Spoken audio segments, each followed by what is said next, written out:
With such an important mission being spread around reclaiming your femininity, it's important to note that femininity is not a one-size-fits-all approach. That's why taking a closer look at the 7 feminine archetypes is so helpful in understanding how different women express their femininity and why all these different expressions are just as equally magnetic. Diving into the 7 feminine archetypes paves a way for authentic expression and leveraging your uniqueness, which is your attraction point. It can also help remove any blocks of your feminine energy to help facilitate an easier expression of it. This is the breakdown of today's video, and as always, I have left a link to a free shared document with all the video summarizations of previous videos and this video. At the end of each video summarization, there will be action steps for you to implement everything that I'm talking about, so feel free to skip the notes from now on because I've already done it for you. The 7 feminine archetypes are the lover, the mother, the maiden, the queen, the huntress, the sage, and the mystic.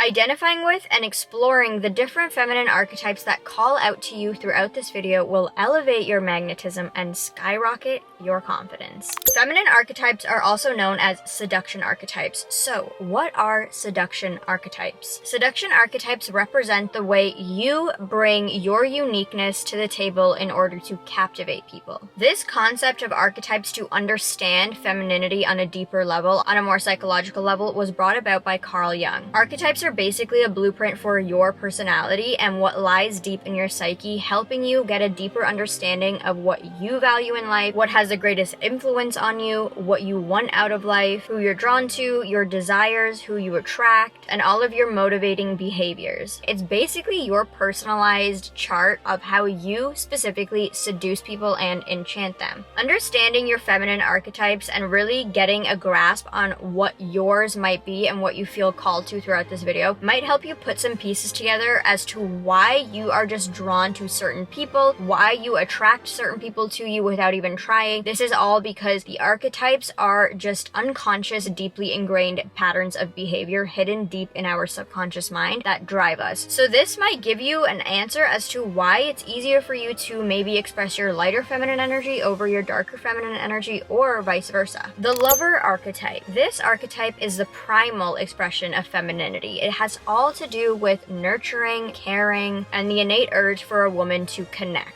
When a woman is dominant in this archetype, which all women really do have this archetype as one of their 3, she gives off very heavy life force energy because this expression of femininity has to do with the lighter, the more softer feminine energy. When a woman has this archetype, she really uses her femininity to draw people in, and that is what is most compelling about her. Her strengths are that she can naturally incite passion and sensuality. She's very tapped into those aspects of herself. Without trying, she's very captivating and seductive, and she brings about this very playful, lighthearted, loving energy. On the flip side, her shadow is that she is fueled by external validation. She is quite vain. She lacks a lot of focus because she's so heavily in her feminine energy without the balance of her masculine energy, and with that comes being a little overly emotional and dramatic. The maiden archetype is the eternally youthful energy of a woman. Think of this expression of femininity and this archetype as the rebellious teenager that is almost a natural part of life that all women have to go through before they can reach the mother archetype. The maiden is naive, she's vulnerable, she comes with that rebellion energy that I just mentioned, and she's quite irresponsible. This is very dark feminine energy. Some might also think this is a wounded feminine energy. The maiden often starts out being very attracted to danger and darkness. Once she learns those lessons, she then transitions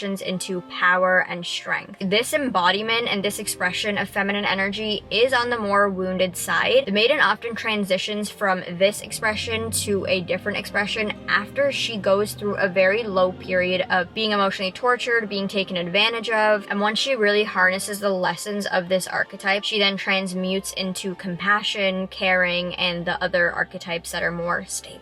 So the Maiden's strengths are that she's very youthful, she's very playful, she's a very free spirit, she's spontaneous, she just goes with the flow, she almost seeks thrill and, like I said, danger. But that is what makes people so drawn to her, because she's so connected to her spirit and her heart. Her shadow is, you might have guessed it, she's almost that damsel in distress where she's positioning herself in a powerless dynamic where she needs saving from a man. She's in those kind of bad, toxic relationships, and she's very irresponsible. The mother archetype is quite self-explanatory. It's a woman's natural instinct and desire to create life. It's tapping into her natural maternal instinct, and this expression is very general and broad. It has to do with the stepmother, the grandmother, every type of mother energy you can think of encompasses this archetype. So the difference here between the mother archetype and the lover archetype is the lover is drawn to the idea of motherhood. She doesn't actually want it. She's actually not very tapped into that part of herself. The mother is the expression of motherhood. She wants to create life force, and she does. The mother is driven by motherhood. It's her natural instinct to do so. That's what drives her. That's what gives her life. If you identify with this archetype, you might just feel a very big sense of, maybe in even your friend group, you don't have to have a child, but you just feel very responsible and you feel very protective over the people around you. You just want to care for them. Now, while a strength of the mother archetype is her need to care for people and her ability to do so, her shadow can be that she puts herself below others. She has very flimsy boundaries and she often neglects herself. She's very attached to the mother role, so she can come off as stubborn and controlling. The queen archetype is a woman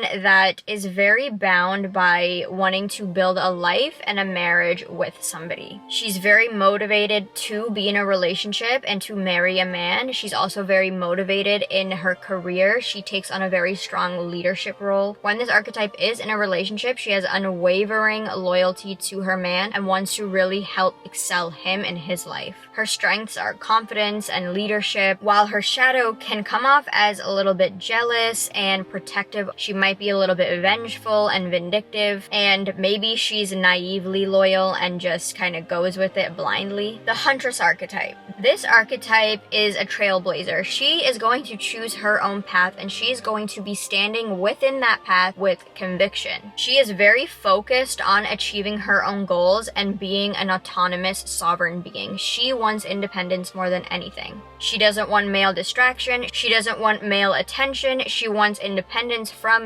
male validation. She wants to decenter men altogether. She doesn't really care about them. She's not focused on anything that has to do with men. This archetype is very focused on women's issues. She's very focused on helping those that are more vulnerable, like maybe the maiden archetype, and she really just wants to protect other people. You might have guessed that her strengths are she's very independent and self-reliant. She has a very strong vision of her goals, and she's goal-oriented. She's going to get them no matter what, and she's going to get them with courage. However, her shadow is going to come off as aloof, emotionally unavailable, detached, and really guarded. You might have too much of emphasis on her goals. She's only logical and analytical. She lacks the emotional vulnerability that actually draws people in. The sage is the bookworm. She's very culturally affluent. She has a lot of wisdom, and she's very knowledgeable. Think of this woman as somebody who is coming strapped with facts all day long. She's coming strapped with knowledge and just information that is worldly and cultured. She's very dominating and assertive, while she's very focused on personal growth.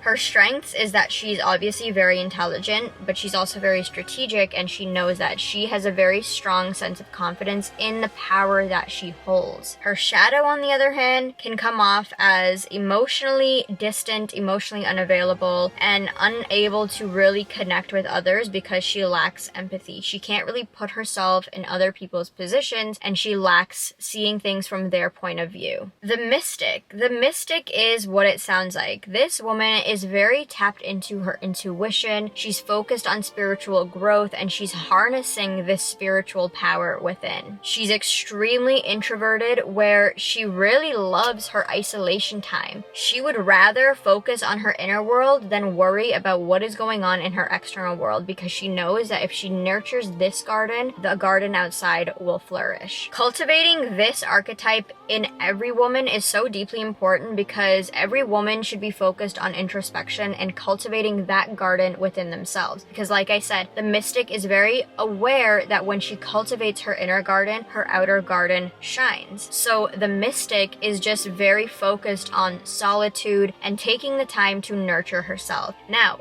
that can also be her downfall. That is her shadow. She might be too isolating, where she kind of closes everybody off. She doesn't really have the ability to form connections because she's so focused on herself. She's distant and she's frigid emotionally because she hasn't built the skill of connecting with others. While her strengths are confidence and self-assurance and self-identity, she knows who she is, she's prioritizing herself, and that is her superpower. So all of these archetypes really work together, and it's very important to not box yourself in as you are going through this video. You will always go through a different phase in life, which requires you to take on a different embodiment of your femininity. I don't know how old you are, but I definitely went through a maiden phase, and now I'm past that. I was the rebellious teenager who was drawn to chaos and darkness, and now I'm out of that, transitioning more into the mother role. Each phase of life can trigger a different embodiment within us. You will experience one of these at certain points in your life. It's just a matter of if you already have or when you're going to. When you're applying to university or you're focused on your studies, you will be the sage archetype. When you're going through your rebellious teenage years like I did, you are going to be the maiden archetype. When you're transitioning into motherhood, you will be in the mother archetype. But what is a universal embodiment is the lover archetype. Women all over, no matter what stage of life you're in, you will probably feel drawn to the lover archetype because it's just the primal expression of femininity. If you're ready to become the fully magnetic version of yourself, I urge you to watch this video next.